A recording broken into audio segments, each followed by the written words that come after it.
오늘 성탄 예배 크리스마스 오라토리에 오신 여러분들을 주의 이름으로 환영합니다. 지금 우리 옆에 계신 분하고 환하게 웃으시면서 인사하겠습니다. 그대가 나의 성탄 선물입니다 하고 인사하겠습니다.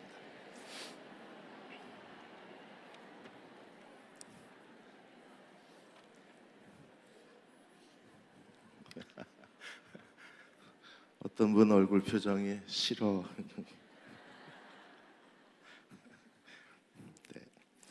오늘 함께 성탄 예배 드리시는 분들을 소개하고 저희가 환영하겠습니다.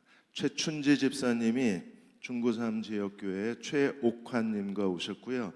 이경순 집사님이 중구3 지역교회 김보미 이다은 모녀를 인도하셨습니다.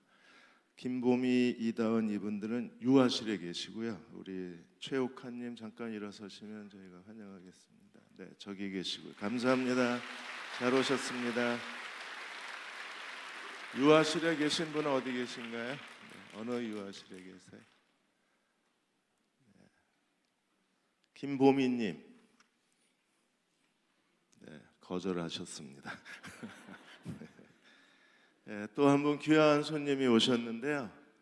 네, 통일소망선교회 에서 사역하신 임천국 목사님하고 동남아 예재원에서 탈북하신 분들을 거기서 신앙 훈련을 해서 한국에 보내는 곳을 예수 제자 훈련원 예재원이라고 합니다. 동남아에 있는데 거기에 그 신앙 훈련 3개월 수료하시고 최근에 대한민국에 오셔서 입국 정착하신 자매님 4분이 오셨고요. 그리고 서울의 열린교회 지연이 집사님이 1박 2일 동안 모란봉 교회를 방문하러 오셨습니다. 우리 임천국 목사님, 네 자매님, 지연이 집사님 어디 계십니까? 우리 대형교회가 드릴 수 있는 뜨거운 박수로 환영하겠습니다. 감사합니다. 잘 오셨습니다. 고맙습니다.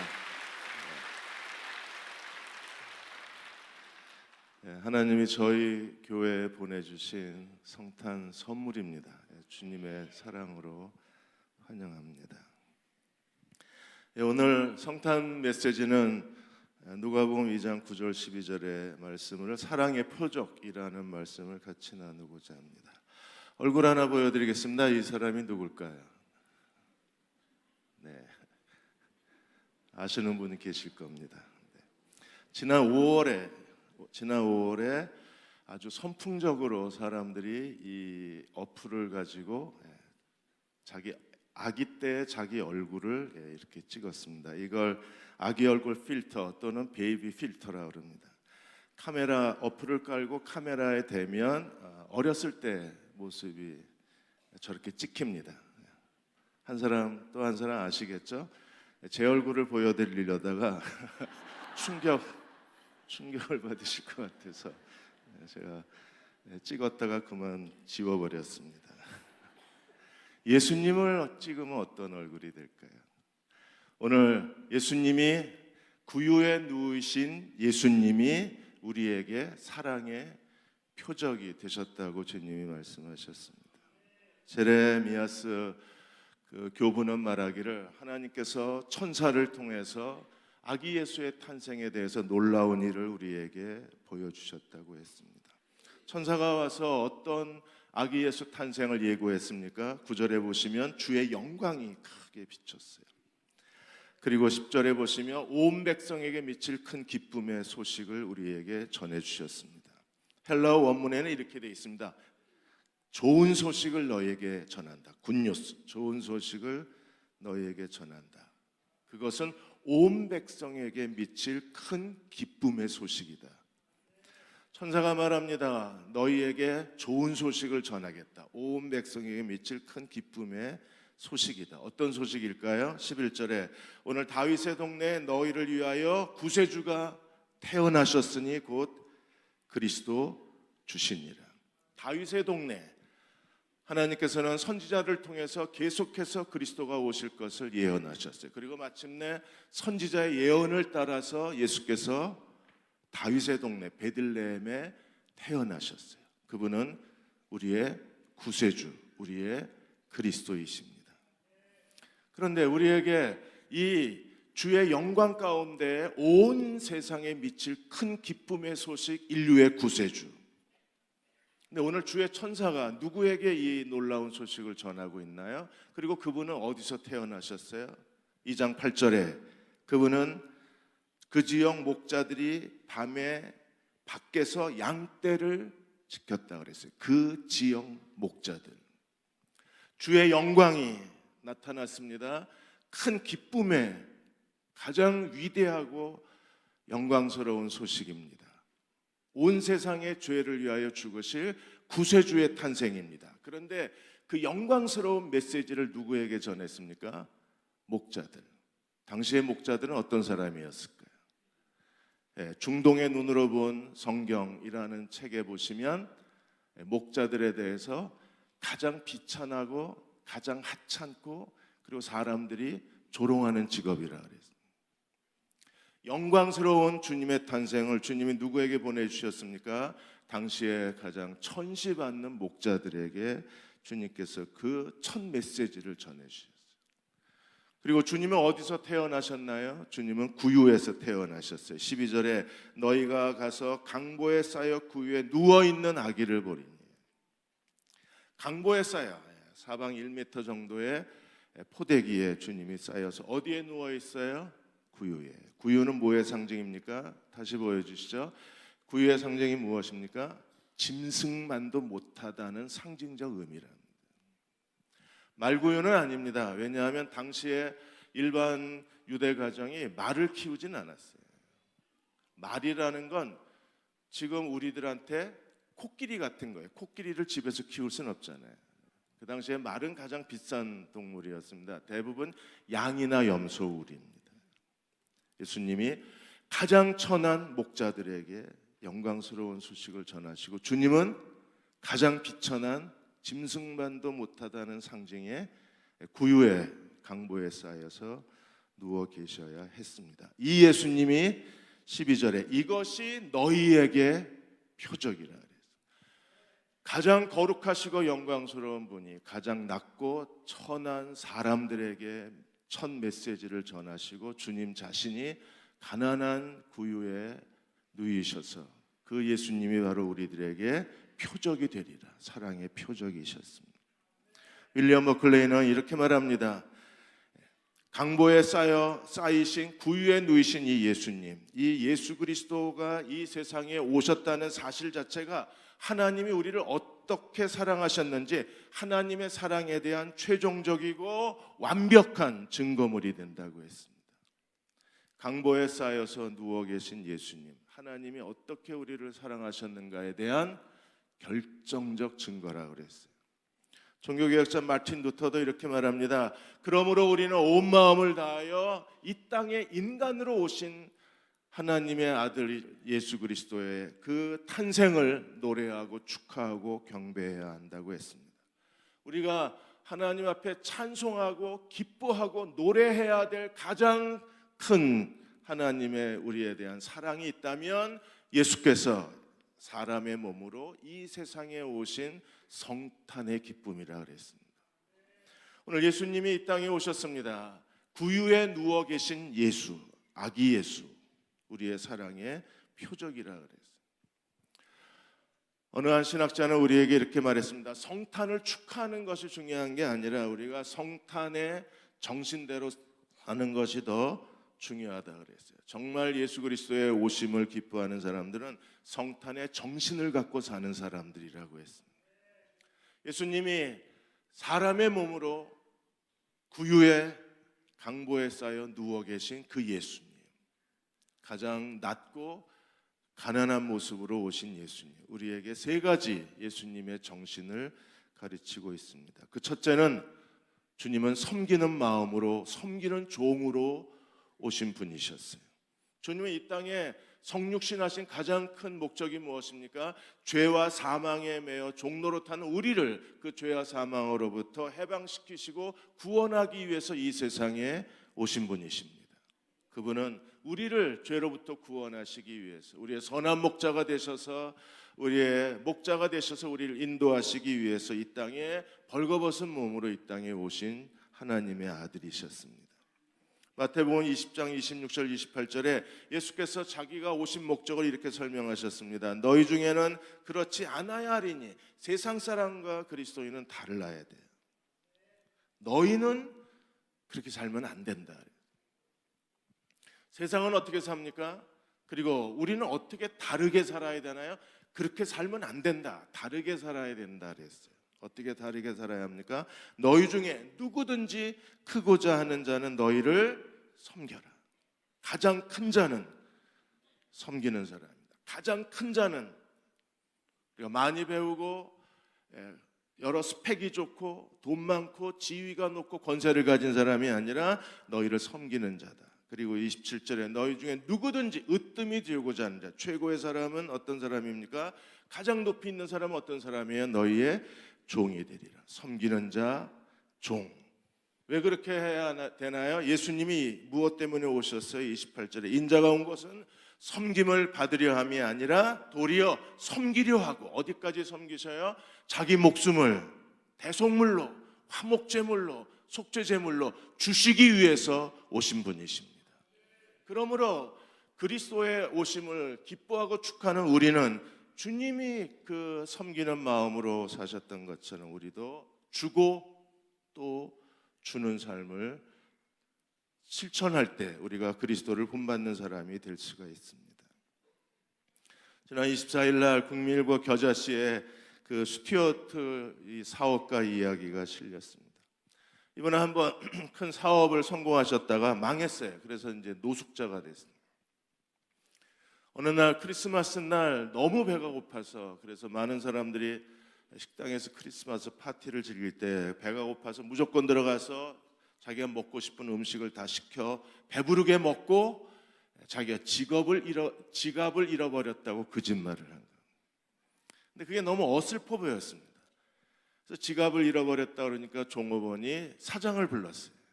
이 사람 지갑 잃어버렸다고.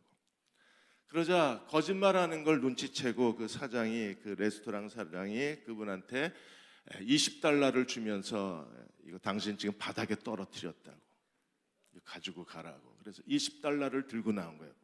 음식도 공짜로 먹고 주인이 $20 주고. 너무 감동이 된 겁니다. 다행히 취직이 됐습니다. 그래서 직장 생활하다가 이분이 징크스가 무슨 크리스마스에 있는 것 같아요. 크리스마스 즈음에 또 쫓겨났어요. 그리고 지난 작년에 크리스마스 생각이 난 겁니다. 그 레스토랑 사장이 자기에게 $20 준 게 생각이 나서 누군가 지금 너무나 힘든 사람이 있을 거라는 생각이 들어서 그 사람에게 자기가 $20를 주고 싶다. 그리고 두리번거리다가 한 식당에서 허름한 옷을 입고 일하는 그 식당 종업원에게 $20를 줘요. 그때부터 이분이 26년 동안에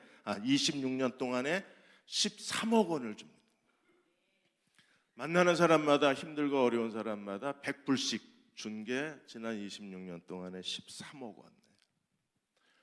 그는 마음속에 그 식당 사장이 자기에게 건네준 $20가 마음에 큰 기쁨으로 남아있는, 내가 받았으니 또 주고 싶은 겁니다. 오늘 우리가 예수 그리스도를 따르는 사람이라면 주님이 섬기러 오신 것처럼 우리도 섬기는 종으로 살아가야만 합니다. 두 번째로 말구유. 자꾸 우리 입에 붙었어요. 이게 말구유. 어려서 교육이 그래서 중요합니다. 주일학교 때 자꾸 말구유라 그래서 거짓말입니다. 양구유입니다. 양구유. 구유에 누워 계신 예수님은 어떤 분이십니까? 가난한 마음으로 오신 분이셨어요. 그분은 영광스러운 하나님의 아들이십니다. 가장 거룩한 보좌에 계신, 우리가 가까이 다가설 수 없는 존귀하신 분이십니다. 그런데 그분이 사람의 몸으로 이 세상에 오신 거예요. 빌립보서 2장 5절 11절에 주님이 성육신 하신 것에 대해서 바울이 어떻게 설명했습니까? 자기를 비우시고 자기를 낮추셔서 사람의 모양으로 이 땅에 오셔서 십자가에 죽기까지 복종하셨다고 하셨습니다. 가난한 마음입니다. 고린도후서 8장 9절에 예수님의 그 정신에 대해서 예수님이 어떤 분이신가에 대해서 이렇게 설명했습니다. 우리 주 예수 그리스도의 은혜를 너희가 알거니와 부요하신 자로서 주님보다 더 부요하신 사람이 있을까요? 그런데 모든 걸 다 비우시고 낮추셔서 너희를 위하여 가난하게 되심은 그가 가난하게 되심으로 너희로 부요하게 하려 하심이니라. 목자들에게, 천한 목자들에게 그리스도의 탄생이 알려졌습니다. 그분은 구유의 강보에 쌓여 누워 계셨습니다. 가장 가난한 자로, 가난한 자가 되신 것은 예수 그리스도의 십자가의 죽으심과 부활로 말미암아 우리를 부욕해 하려 하시는 하나님의 은혜였어요. 그분의 사랑이었습니다.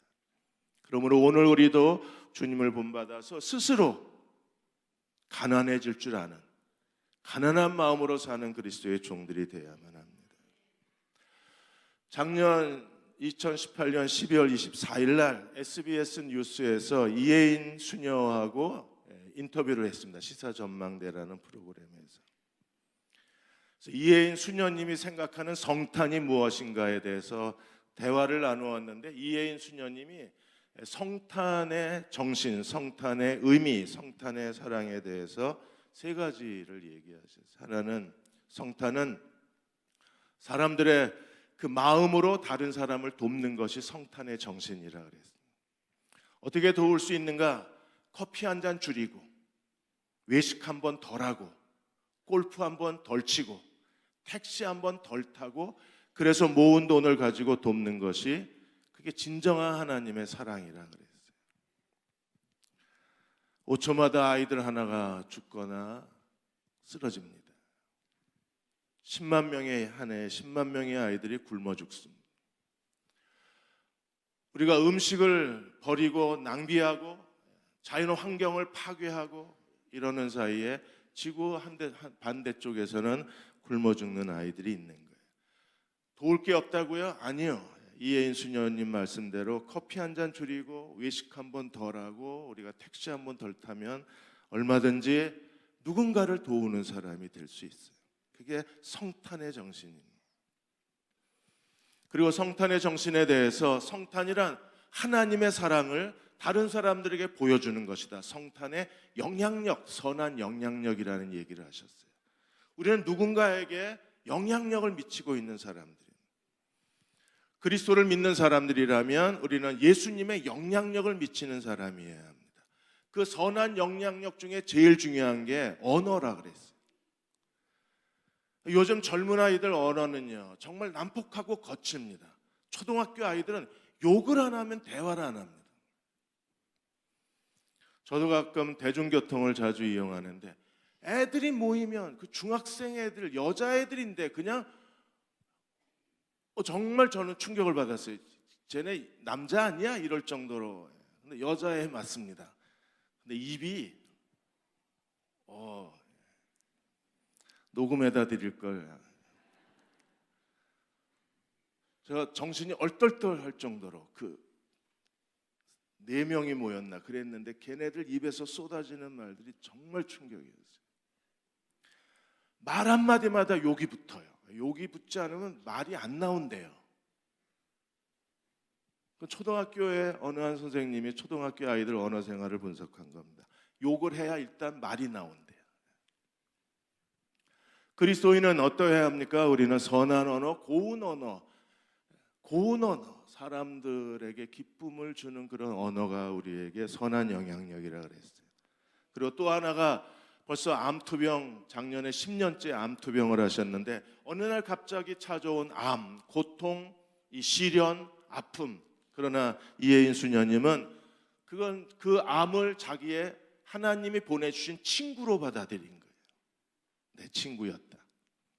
그래서 그 투병 생활과 고통을 자기는 축복의 기회로 바꾸길 원했다 그랬습니다. 우리가 주님을 믿는 사람이라면 우리도 어떤 고통과 시련이 있어도 하나님이 보내주신 친구로 받아들인다면 얼마든지 이 아픔을 축복의 기회로 바꾸어낼 수 있을 것입니다. 이 마음이 바로 가난한 마음입니다.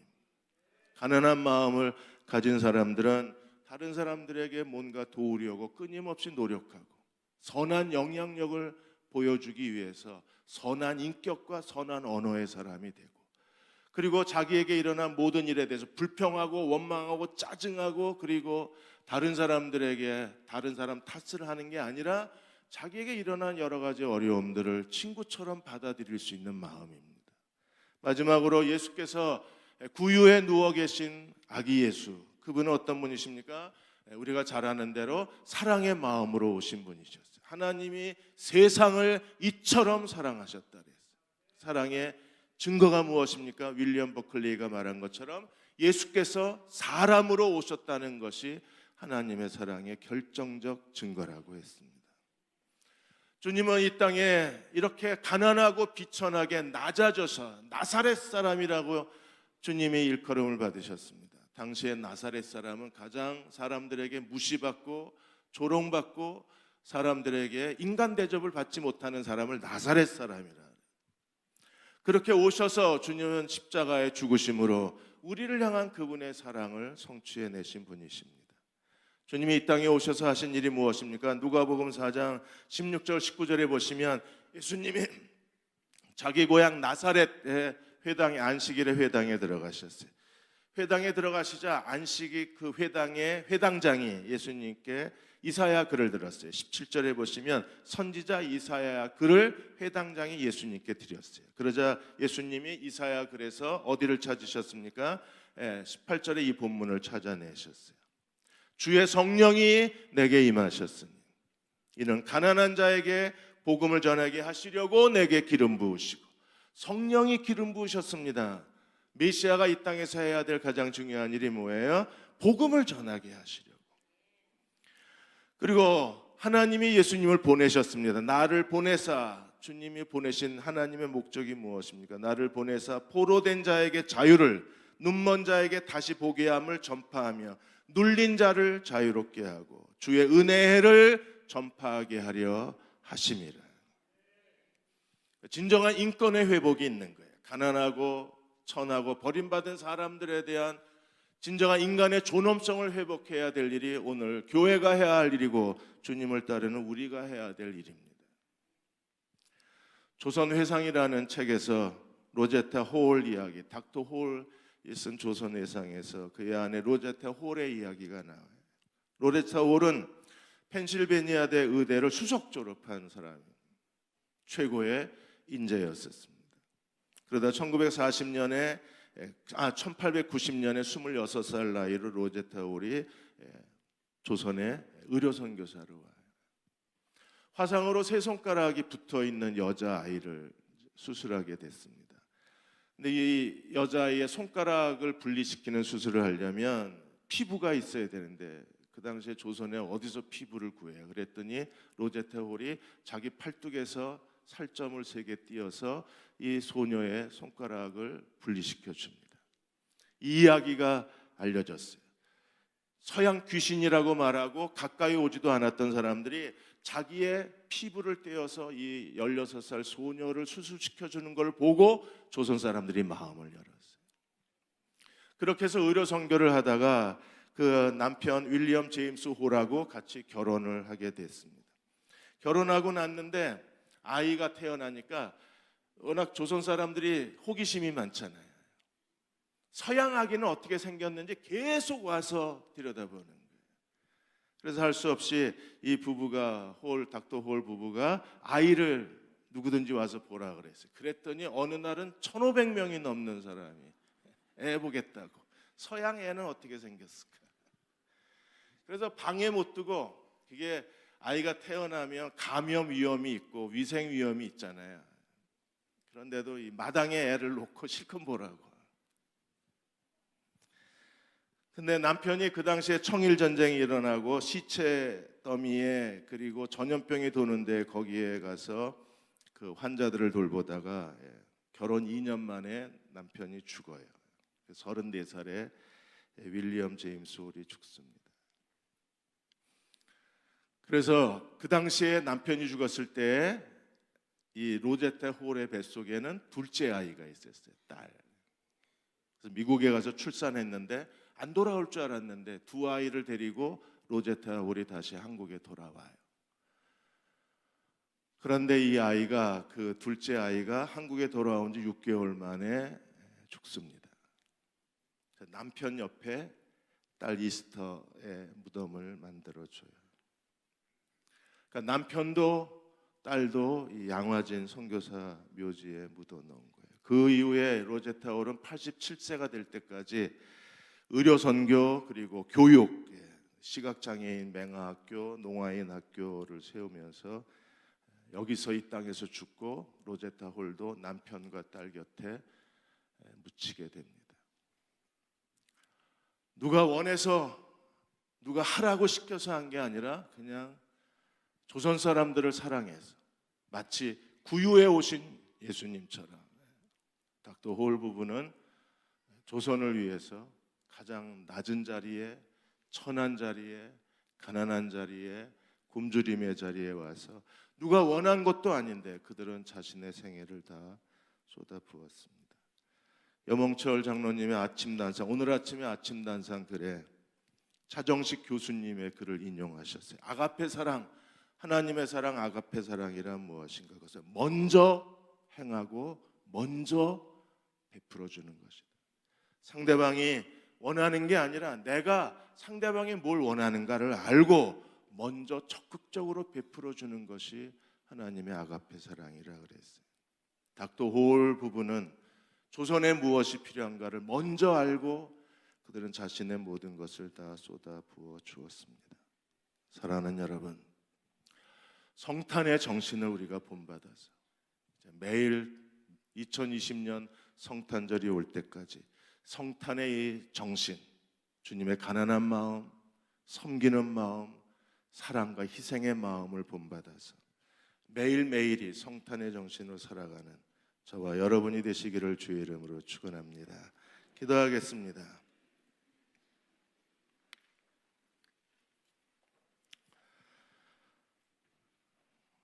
주님을 닮고 싶습니다. 더 낮아지게 해주시고 더 가난해지게 해주시고 더 희생적인 삶을 살아가는 저희들 되게 하여 주옵소서. 구유에 누워 계신 아기 예수님, 천한 자, 멸시받는 자, 가난한 자로 오셔서 마침내 십자가의 죽으심으로 죄와 사망을 정복하시고 구원의 새롭고 산 길을 열어주신 나의 주님, 나의 목자, 나의 예수님, 그 주님을 본받아 살아가는 저희들 되게 하여 주옵소서. 이제 온 마음을 다하여 크리스마스 오라토리오로 오늘 태어나신 주님을 찬양하고자 합니다. 이 찬양을 들으며 지난 한 해를 조용히 되돌아보고 참회와 소망의 시간을 갖는 저희 모두가 되게 도와 주옵소서. 예수님의 이름으로 축복하고 기도드립니다. 아멘. 이제 우리 시온 성가대 뜨거운 박수로 환영하겠습니다.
우리들의 마음을 주님께로 바라보게 한 우리 시온 성가대의 아름다운 크리스마스 오라토리오 노엘 다시 한번 뜨거운 박수로 감사드립니다. 감사합니다.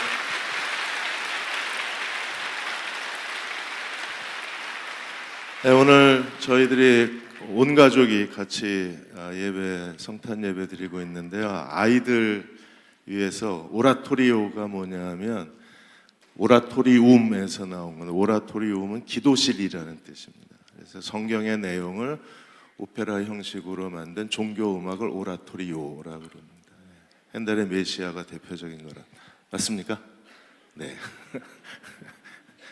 어느 아이가 성탄 선물을 받고 싶어서 착한 아이에게만 선물 주시잖아요. 그러니까 얘가 예수님께 편지를 썼습니다. 예수님, 착한 아이에게 선물 주신다는데 저는 착하게 살지 못했습니다. 가끔 애들 때리고 애들 욕하고 애들 거짓말하고, 그렇지만 친구를 죽인 적은 없습니다. 저에게도 선물 주세요 그랬어요. 어떤 애는 이렇게 썼습니다.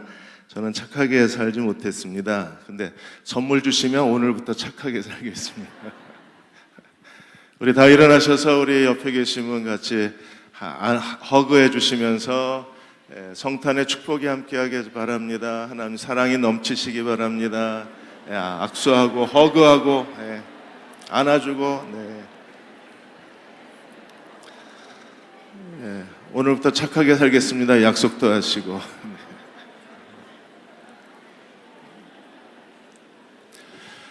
다 같이 혹시 가족끼리 오셨으면 서로 손을 잡아주시고요. 혹시 혼자 오셨으면 우리 다 하나님 가족이니까 옆에 사람 손잡고 마지막 축복 기도하고 오늘 성탄 예배를 마치도록 하겠습니다.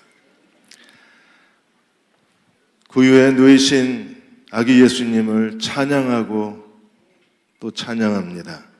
오늘 저희들의 드린 예배와 그리고 아름다운 음악을 주님께 드립니다. 하나님 받아주셔서 예수님이 이 땅에 전한 자, 멸시받는 자로 오셔서 아버지의 뜻을 이루신 것처럼 저희도 더 가난한 마음으로 살게 해주시고 하나님의 의를 이루게 하여 주시고 하나님의 사랑을 많은 사람들에게 나누고 베풀어주는 그리스도의 종들이 되게 도와주옵소서. 오늘 성탄 음악 예배와 그리고 성탄 예배를 하나님께 드립니다.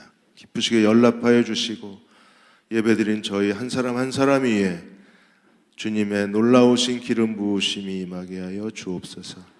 지금 우리를 죄에서 구원하신 우리 주 예수 그리스도의 은혜와 하나님 아버지의 크크신 사랑하심과 성령의 위로하고 도우신 은혜가 오늘 성탄 축하 예배 함께 드리고 들어가는 모든 교우와 가정과 자녀들과 이 민족과 이 땅의 모든 교회와 그리고 아직도 굶주리고 고통당하고 억울하게 살아가는 모든 사람들 위해 지금부터 영원히 함께 하시기를 간절히 축원하옵나이다. 아멘.